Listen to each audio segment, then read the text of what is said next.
Hello, class. This is Andrew. I am presenting on counseling refugees and immigrants.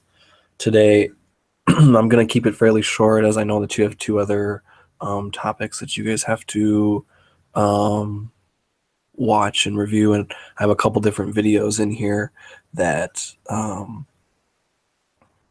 just allow me to keep it a little shorter and just less of me talking and more of you kind of watching and developing your own understanding for the concept. But hopefully you guys have all read the book. I tried not to repeat much of the information that you guys read about, just because I know that it can be redundant and not always helpful. But just to start off, I wanted to start off with like a reflection question on what experiences do you guys have with immigrants and refugees, whether it be personal life, work life, maybe friends, family, whatever it may be. Just take a second and kind of reflect on your experiences to this point of what you have or know with immigrants and refugees.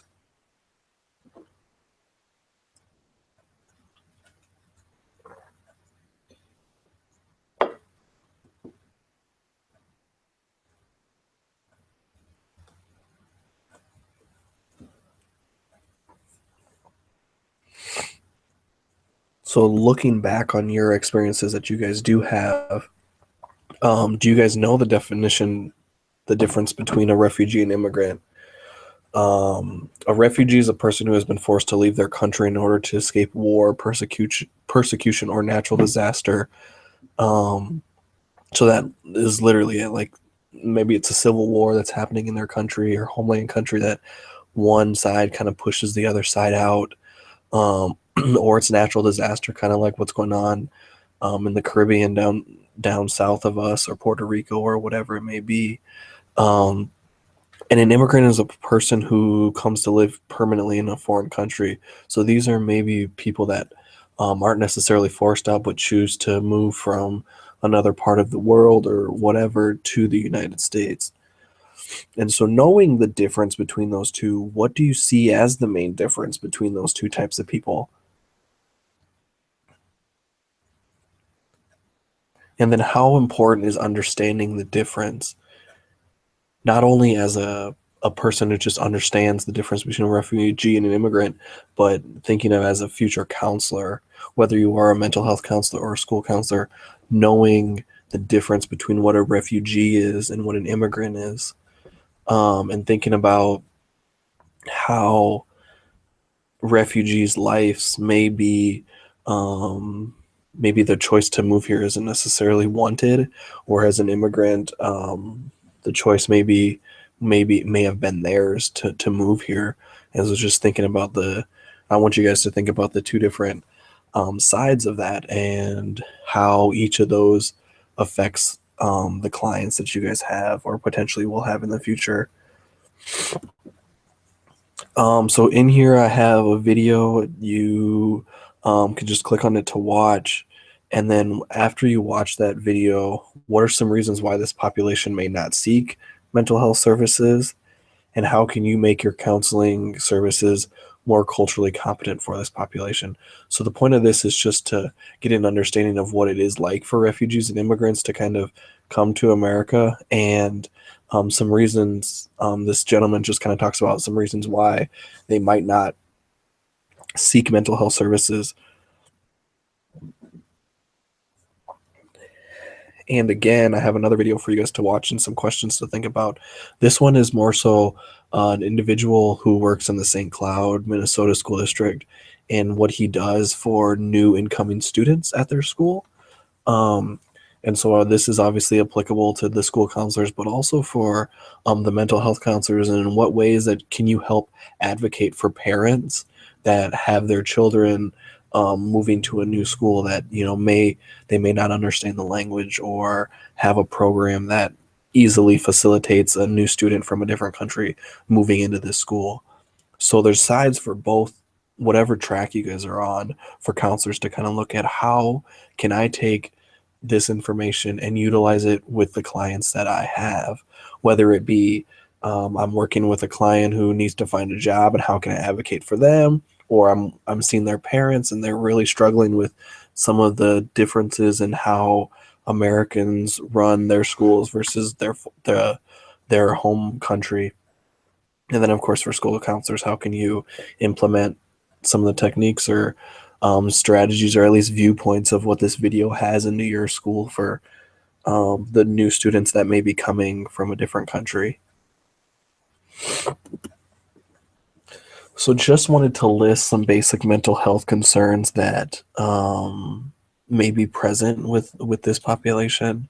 More specifically, like the PTSD is more so with the refugees, in the sense that if they're being forced out of their country, whether it be because of war, persecution, or even natural disaster, there's going to be some trauma related symptoms there.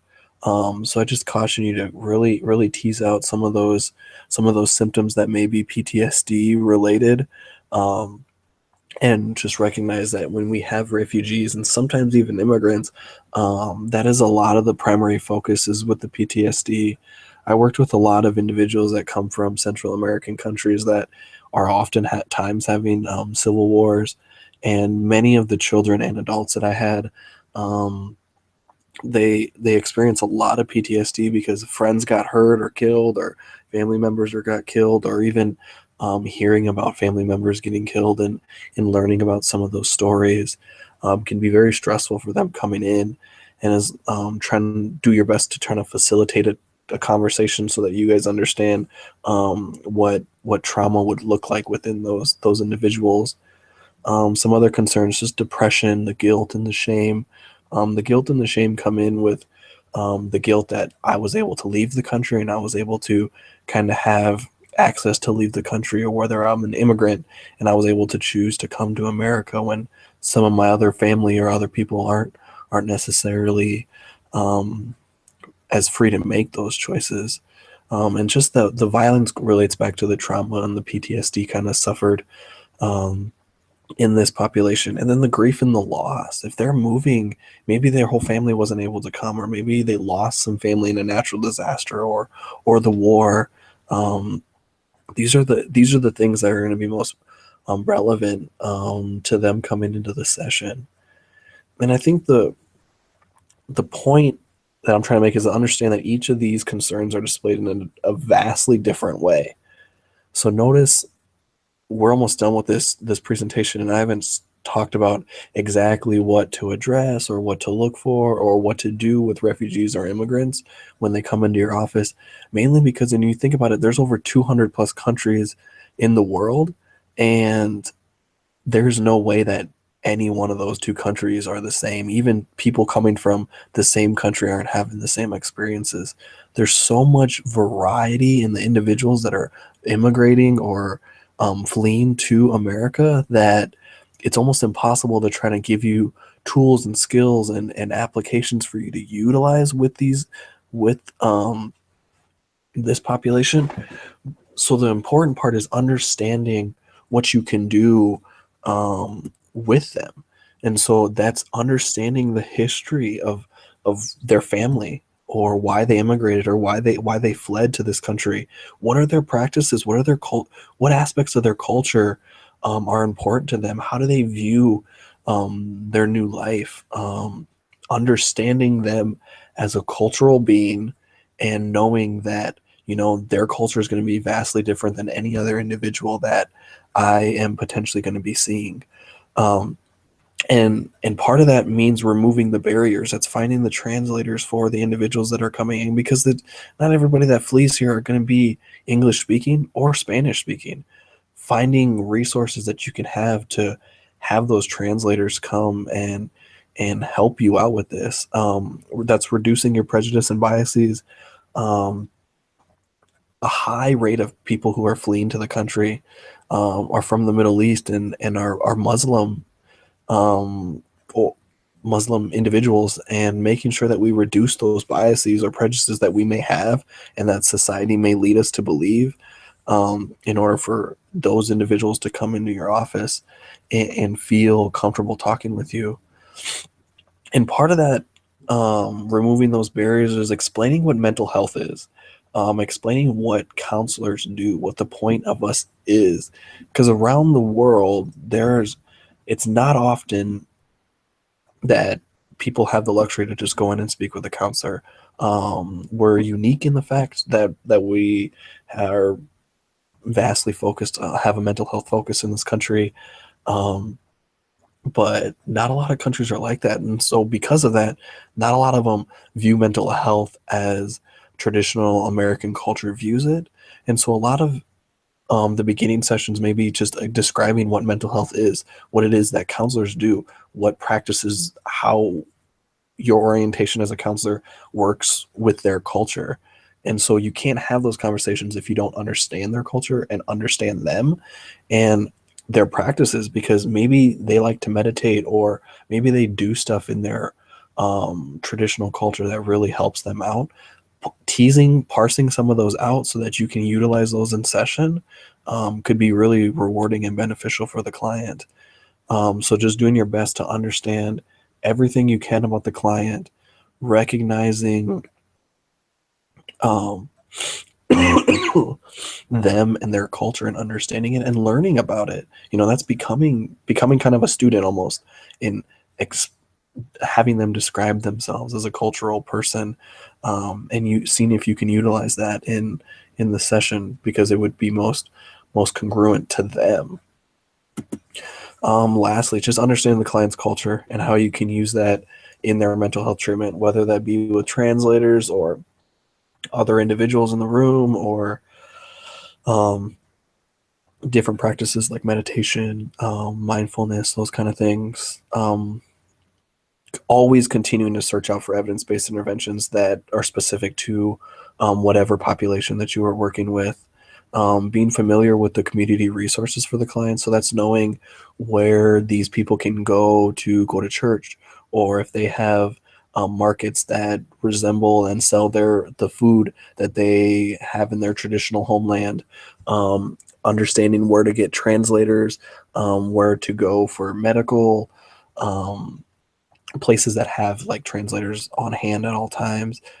Being familiar with these resources on the front end of things, so that when you have those clients, you're not spending all the time trying to find those resources in session or after they've already left your office. Just become familiar with your community and what resources they have.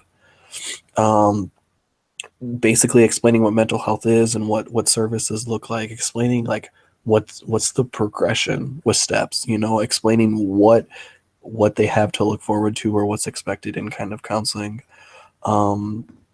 And some of these services may even helping to develop backup plans for family members or friends if they're deported. As we know, there's just kind of a high amount of tension related to the topic of immigration and in America, and some of those individuals are vastly scared, and so trying to facilitate some sort of comfortable, warm environment where they can feel comfortable with you is probably the most important thing. But understanding that there's real life consequences to them being in America, and that thought of deportation is a very real thought in some of those individuals' minds. And so developing in a plan to, like, if I was to get deported and my children weren't, who would the children stay with? Who would my family look to? Or how would they be able to contact me? Those aren't easy conversations to have with the client, and they're also not ones that Sue and Sue is going to be talking about or telling you how to do it. But it's also one thing that can be very beneficial for them, for the clients, that they may not be thinking because they're so stressed and overwhelmed with everything else. And just keep up on knowledge about current and upcoming laws pertaining to immigrants and refugees. As I said, it's a very tense time in America related around this issue, but just be familiar with some of the laws, because my guess is your clients are going to be, especially if it pertains to them, and being hyper vigilant on what you can do as a counselor to help these individuals. Well, that is all that I have. Be sure to watch those videos. And the point that I guess I was trying to make in keeping this one very simple is just to understand that it's important to understand an individual's culture in order to work with them. That's providing a diagnosis, providing interventions that are appropriate for them and evidence-based, but it's also just understanding what your client needs from you, whether that just be community resources or someone just to kind of to focus them a little bit. But without understanding individuals' cultures, it's hard to kind of work with them and treat them as an American-born individual if they don't view things that same way. So the focus should really be on understanding their culture and how you can use their culture to work with them. If you guys have any questions for me, please feel free to post on the discussion board or send me an email. Otherwise, I will see you in a couple of weeks when you take your test. Thanks.